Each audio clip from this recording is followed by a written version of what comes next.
Capítulo 3. La batalla. La oración, como lo hemos visto, es la forma por la que Dios hace su voluntad en la tierra. Como ya lo hemos hablado, la oración es una forma de adorar a Dios, interceder por otros, pedirle a Dios por otros y obtener fortaleza y sabiduría. Pero hay otro aspecto de la oración que es vital para la vida del creyente, en el que requiere una discusión más profunda. La oración es un arma. Cuando entramos en oración intercesora por otros, entramos al campo de batalla. El mundo que vemos con nuestros ojos no es el único mundo que existe. Invisible a nuestros ojos físicos es el mundo espiritual, que está dividido en dos categorías: las fuerzas de Dios del bien y las fuerzas malignas de Satanás.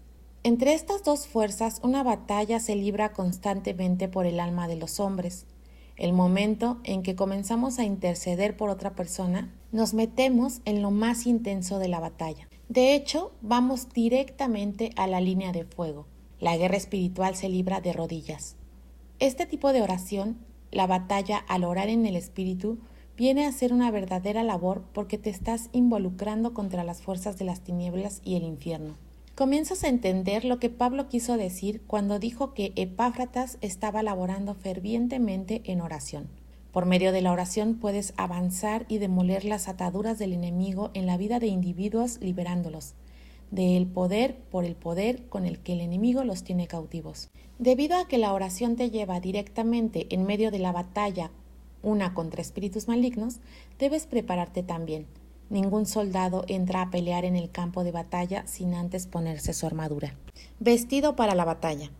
El apóstol Pablo dijo: porque no tenemos lucha contra sangre y carne, sino contra principados, contra potestades, contra los gobernadores de las tinieblas de este siglo, contra huestes espirituales de maldad en las regiones celestes. Efesios 6:12. Esta no es como otra batalla en la tierra, esta es una batalla en el mundo espiritual. Y para estar listos para esta batalla, Pablo nos dice que debemos estar vestidos para tal. Por tanto, tomad toda la armadura de Dios para que podáis resistir en el día malo, y habiendo acabado todo, estar firmes. Estad, pues, ceñidos vuestros lomos con la verdad, y vestíos con la coraza de justicia, y calzados los pies con el apresto del Evangelio de la paz. Sobre todo, tomad el escudo de la fe, con que podáis apagar todos los dardos de fuego del maligno. Y tomad el yelmo de la salvación y la espada del Espíritu, que es la palabra de Dios, orando en todo tiempo con toda oración y súplica en el Espíritu y velando en ello con toda perseverancia y súplica por todos los santos. Efesios 6, 13, 18. Porque no estamos involucrados en una batalla física. Nuestra armadura no puede ser física, debe ser espiritual, y es igual para las armas. Las armas. Los cristianos a veces tienen ideas chistosas sobre el armamento. Se nos han dado tantas opciones poderosas: la oración, la palabra de Dios, el ayuno, y todavía algunas veces decidimos confiar en armas menores para alcanzar a los demás. Me acuerdo de la mujer de la que escuché que usó panfletos en el sándwich de su esposo, pensando que cuando lo comiera sacara este panfleto todo untado de mantequilla de cacahuate y de alguna forma le llegara la verdad. Otros esperan que al dejar revistas cristianas en la mesa, un familiar lo tomará y lo leerá, y de alguna forma se convertirá. Planeamos todos estos trucos y métodos creyendo que podemos hacer un trabajo espiritual con métodos físicos. Pero, porque las armas de nuestra milicia no son carnales, sino poderosas en Dios. 2 Corintios 10:4. La palabra de Dios. Una de las armas de esta batalla es la palabra misma. La Biblia declara: porque la palabra de Dios es viva y eficaz y más cortante que toda espada de dos filos. Hebreos 4:12. Hablando de nuestro armamento espiritual en Efesios 6:17, Pablo nos urge a tomar la espada del Espíritu, que es la palabra de Dios. La palabra de Dios es un arma poderosa contra los ataques del enemigo. Jesús la usó cada vez que Satanás vino para tentarlo. Y él respondió y dijo: escrito está, no solo de pan vivirá el hombre, sino de toda palabra que sale de la boca de Dios. Mateo 4:4. David entendió el poder de la palabra de Dios cuando escribió: en mi corazón he guardado tus dichos para no pecar contra ti. Salmos 119:11. Si lo lees, medítalo, confía en ello. La palabra de Dios viene a ser un arma poderosa en tu vida contra las tentaciones que el enemigo pone delante de ti. Un viejo proverbio sueco dice: este libro te alejará del pecado, y el pecado te alejará de este libro. Resiste las distracciones que se levantan contra ti al sentarte a estudiar la palabra de Dios. Haz de la lectura la prioridad en tu vida. Memoriza versículos. Pon el poder de la palabra de Dios en marcha en tu vida, alejándote del pecado y liberando a otros del pecado. La oración. Como lo hemos estado discutiendo en este libro, la oración es una gran arma que Dios ha puesto en nuestro arsenal espiritual. Muchas batallas han sido ganadas en oración que en otra forma. Sabiendo esto, creo es extraño que la gente la use como último recurso. Después de haber tratado todo lo imaginable y nada ha funcionado, dicen: me imagino que mejor oro, las cosas están desesperadas. Muchas veces la gente viene a consejería y exponen su problema. Traté esto y lo otro, dicen. Finalmente preguntas: ¿has orado por esto? Bueno, no, contestan. Pensé que si solo venía con usted. ¿Por qué hacemos esto? Dios nos ha dado un arma poderosa y no la usamos. Está bien buscar ayuda y consejería o creyentes de confianza, pero a través de la oración recibiremos el consejo directamente de Dios. La oración es un arma increíble y está disponible para todos. No tienes que ser un gigante espiritual para entrar al campo de batalla. Dios ha puesto la oración a disposición de hasta el más débil de sus hijos. El ayuno. Ninguna plática sobre el arsenal espiritual sería completa sin hablar del ayuno. En Mateo 17, un desesperado padre se acercó a Jesús y se arrodilló delante de él. Después le pidió misericordia para su hijo, un epiléptico que sufría gravemente. Cuando el hombre le dijo a Jesús que había traído su hijo a los discípulos, pero no pudieron curarlo, Jesús reprendió al demonio, sanó al niño y después instruyó a los discípulos en el arsenal que necesitarían para ese tipo de batallas. Primero les dijo que les había faltado fe para hacer el trabajo, y luego dijo: pero este género no sale sino con oración y ayuno. Mateo 17:21. ¿Por qué el ayuno es tan poderoso? Creo que la respuesta tiene dos partes. Primero, ayunar debilita la carne. Esto es siempre algo bueno, porque la carne no hace nada más que luchar contra el espíritu. La carne es dada a la incredulidad, especialmente cuando observa la obra del enemigo. Quizás fue por eso que los discípulos no pudieron sacar el demonio del niño epiléptico, estaban llenos de incredulidad. Segundo, el ayunar fortalece nuestro espíritu. En la guerra entre la carne y el espíritu, cuando la carne es débil, el espíritu automáticamente se fortalece. Cuando la duda se elimina, la fe se levanta.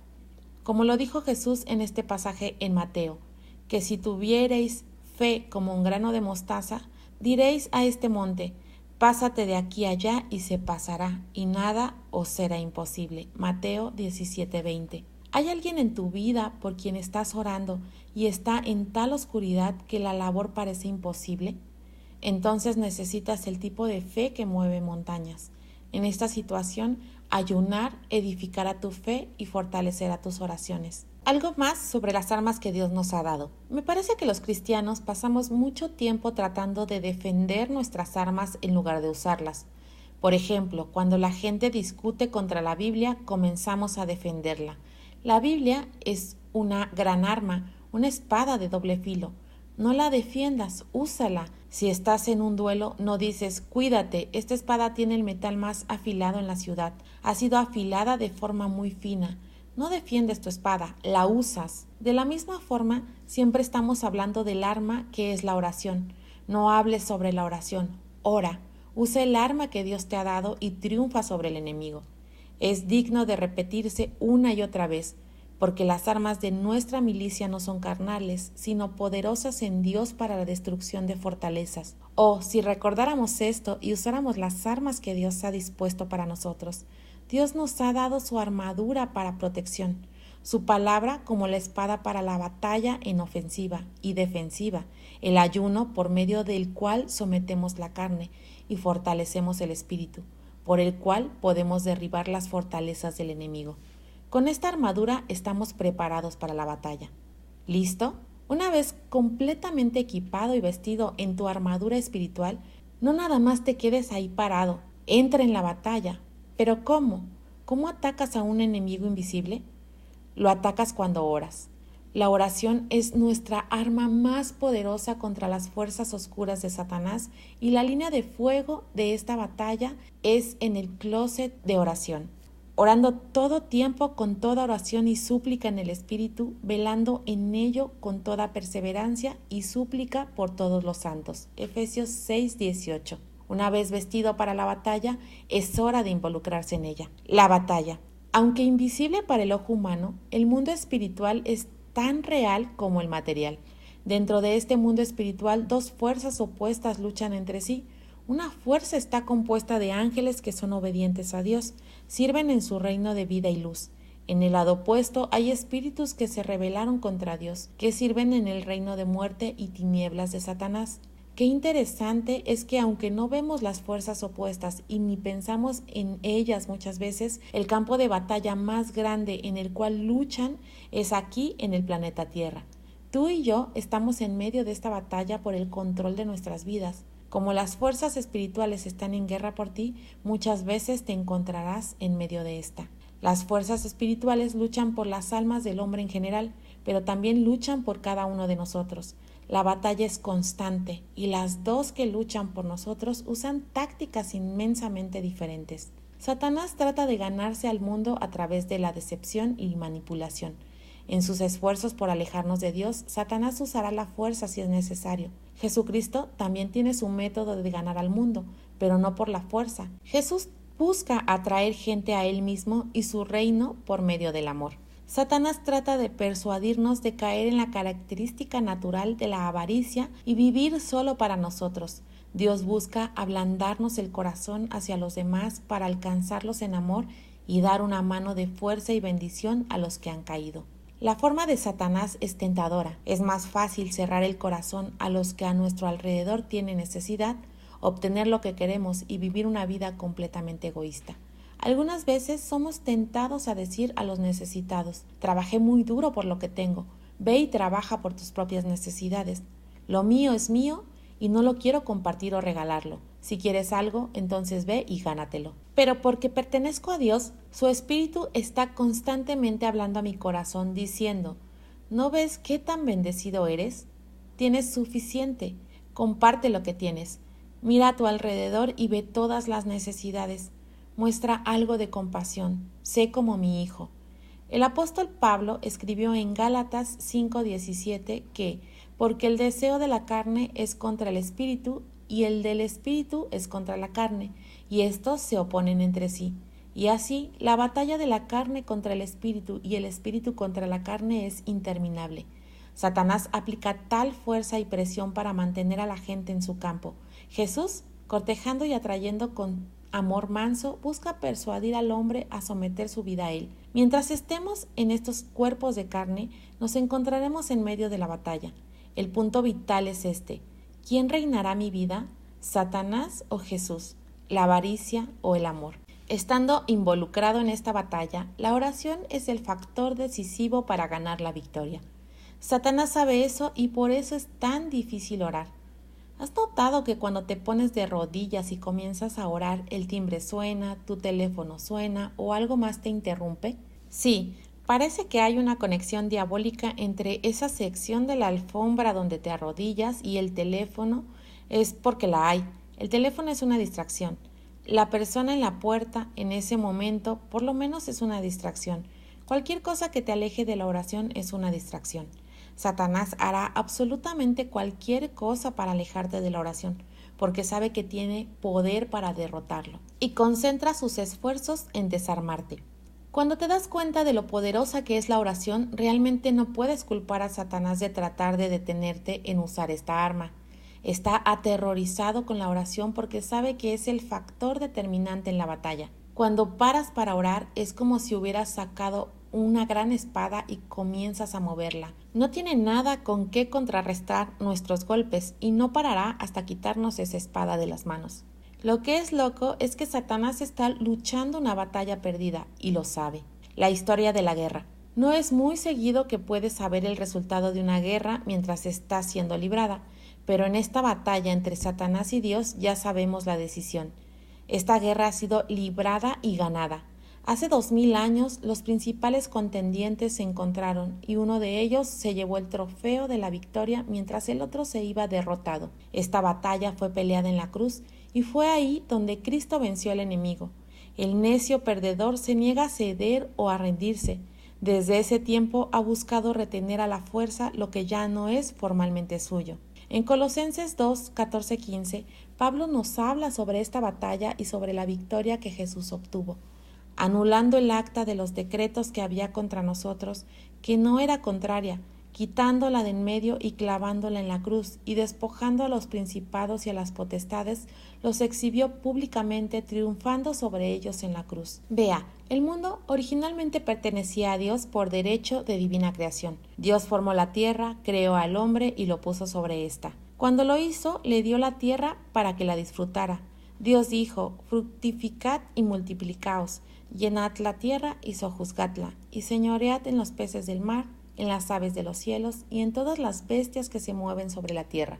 Génesis 1:28. Es toda tuya, les dijo, disfrútenla. Pero Satanás vino al huerto y, usando mentiras, engaño y astucia, convenció al hombre de entregarle el mundo para que viniera a estar bajo su dominio y autoridad. Se hizo en el príncipe de este mundo y el mundo se convirtió en su reino. Actualmente, si ves el mundo, no ves la inmaculada belleza que Dios creó en el huerto del Edén, ni ves el mundo como Dios intencionó que fuera. Dios no creó al hombre para vivir en avaricia, luchando y estar en guerra unos contra otros. Era el plan de Dios que el hombre viviera en amor y armonía y en paz unos con otros, pero el mundo se rebeló contra Dios y permanecerá en desafío. Dios mandó a su Hijo Jesucristo para redimir el mundo a él.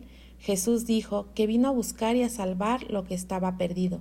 Lucas 19:10. El propósito de la venida de Cristo era regresar al mundo a la autoridad de Dios, a restablecerlo como el reino de Dios. Jesús habló frecuentemente a sus discípulos sobre el reino de Dios y las glorias que veremos cuando el reino de Dios venga, cuando Dios reine otra vez en la tierra. Satanás estaba al tanto del por qué Jesús vino. Es por lo que el conflicto entre Satanás y Jesús empezó cuando Jesús tenía menos de 2 años y porque Satanás busca continuamente destruirlo. Satanás trató de obstruir el plan de Dios primero al inspirar el corazón de Herodes a preparar el decreto horrendo. Herodes ordenó la carnicería de todos los bebés menores de 2 años. Si el ángel del Señor no hubiera advertido a José de tomarlo junto con su madre y huir a Egipto, Jesús pudo haber sido destruido antes de tener la oportunidad de redimir al mundo. Más tarde, después que Jesús fue bautizado por Juan, fue al desierto, donde Satanás vino a tentarlo. Llevó a Jesús a una montaña alta y le mostró los reinos del mundo y su gloria. Y Satanás dijo: todo esto te daré si postrado me adorares. Mateo 4:9. Satanás ofreció a Jesús concesiones, pero era una mentira, era parte de su engañoso plan. Vea esto, si Jesús se hubiera postrado a adorarlo, entonces Jesús hubiera estado sometido a él y el mundo hubiera permanecido en manos de Satanás. Era una artimaña muy inteligente, y Satanás mintió y dijo: hagamos un trato, no tienes que hacer lo que Dios dice, no tienes que andar el camino de Dios. Yo te doy lo que quieres inmediatamente, no tienes que sufrir en la cruz, no tiene que ser doloroso, puedes tener satisfacción ya, solo póstrate y adórame. Sígueme. Trató de tentar a Jesús y hacerlo que se desviara del plan de Dios y siguiera el suyo. Satanás dice la misma cosa a la gente actualmente. No tienes que negarte a ti mismo. Susurra cuando nos tienta. No quieres tener que tomar tu cruz. ¿Por qué no solo me sigues y te daré la satisfacción inmediata que estás buscando? Puedes tener todo el placer y emoción que quieras. Te la daré si solamente me sigues. Cuando Jesús recibió esta oferta, él ganó la batalla. Se mantuvo firme y no cedió a las tentaciones de Satanás. Fue a Nazaret, se paró en la sinagoga, leyó las profecías del Mesías y dijo: hoy se ha cumplido esta escritura delante de vosotros. Lucas 4:21. Ahí otra vez Satanás planeó destruir a Jesús. Inspiró el corazón de la gente para tratar de matarlo. Lo apresaron y lo forzaron a salir a las afueras de la ciudad, donde planearon arrojarlo desde la ladera, pero Jesús desapareció de entre ellos. Más tarde, cuando Jesús estaba en la barca en el mar de Galilea, Satanás provocó una tormenta y trató de hundir la barca.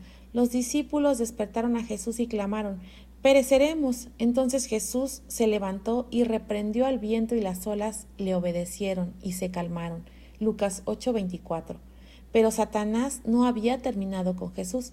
Después llenó el corazón de Judas Iscariote, quien sabía que el Sanedrín estaba buscando una oportunidad de capturar a Jesús. Así que Judas abordó al sumo sacerdote y dijo: si me das 30 monedas de plata, te llevo a donde está. Sé dónde ora. Y Judas guió a los soldados del sumo sacerdote al huerto de Getsemaní, donde lo arrestaron. Lo llevaron a la casa de Caifás. Lo condenaron en un juicio falso y después lo llevaron a Pilato. Entonces Satanás movió el corazón de la gente con animosidad contra el hombre de amor. «Crucifícale, crucifícale», demandaban, y sus voces prevalecieron. Pilato les dio a Jesús para que lo crucificaran. Mientras Jesús moría en la cruz, parecía que el reino de las tinieblas triunfaba finalmente. La oscuridad cubrió la tierra y las fuerzas del infierno se gozaban en su gran victoria. Pero temprano en la mañana del primer día de la semana, cuando las mujeres fueron a la tumba a preparar el cuerpo de Jesús, encontraron que la piedra había sido movida. Lo buscaron, pero su cuerpo no estaba. Ahí Jesús había resucitado de la muerte, y al hacerlo había triunfado sobre Satanás, la muerte y el infierno. Después de mostrarse ante sus discípulos, se levantó en triunfo para sentarse a la diestra del Padre hasta que sus enemigos sean puestos por estrado de sus pies. Satanás trató de detener el plan de Dios, pero Jesús no lo permitió. Jesús venció a Satanás en la cruz. En lugar de representar victoria para Satanás, la cruz representó su derrota a través de la resurrección de Jesucristo. Y es por su muerte en la cruz que redimió el mundo y al ser humano a Dios. Sin embargo, Satanás se niega a reconocer su derrota, continúa ignorando su derrota. Hoy, así como lo ha hecho por más de 2000 años, Satanás lucha para retener lo que por derecho ya no le pertenece. Recordarás la historia de Saúl, el primer rey de Israel en el Antiguo Testamento. Saúl pudo haber sido un gran rey, pero falló en obedecer por completo las instrucciones de Dios. Como resultado de su desobediencia, Samuel, el profeta de Dios, vino a él y le dijo: no volveré contigo, porque desechaste la palabra de Jehová, y Jehová te ha desechado para que no seas rey sobre Israel. Jehová ha rasgado de ti el reino de Israel, y lo ha dado a un prójimo tuyo mejor que tú. Primera de Samuel 15, 26, 28. Le fue dicho que fuera a la casa de Isaí a ungir a uno de sus hijos para hacerlo rey, y lo hizo, ungiendo a David para hacerlo rey sobre Israel. A partir de ese momento, en lo que a Dios tocaba, David era el rey ungido, pero Saúl no dejaba el trono. Saúl se asió neciamente a lo que ya no era suyo, hasta el punto de llegar a la fuerza. Es lo mismo con el mundo. En la cruz, Satanás fue despojado y el mundo ya no le pertenece por derecho, pero es necio. Usará la fuerza si es necesario para retener lo que ya no le pertenece. Por lo tanto, cuando oramos por una situación o por una persona, estamos declarando la victoria de la cruz de Cristo, y al hacerlo estamos quitándole territorio a Satanás. Y cuando avanzamos hacia Satanás con la victoria de Cristo en la cruz, la gloriosa verdad es que debe rendirse. No puede retenerlo, debe soltarlo, pero es implacable. No cederá fácilmente y no cederá con nada más que con oración. Si queremos derribar las fortalezas de Satanás y quitar de sus garras a los que ha tomado cautivos, no podemos hacerlo a la ligera, no podemos aventarle dardos de plástico y pensar que vamos a hacerlo huir. Necesitamos tener una estrategia.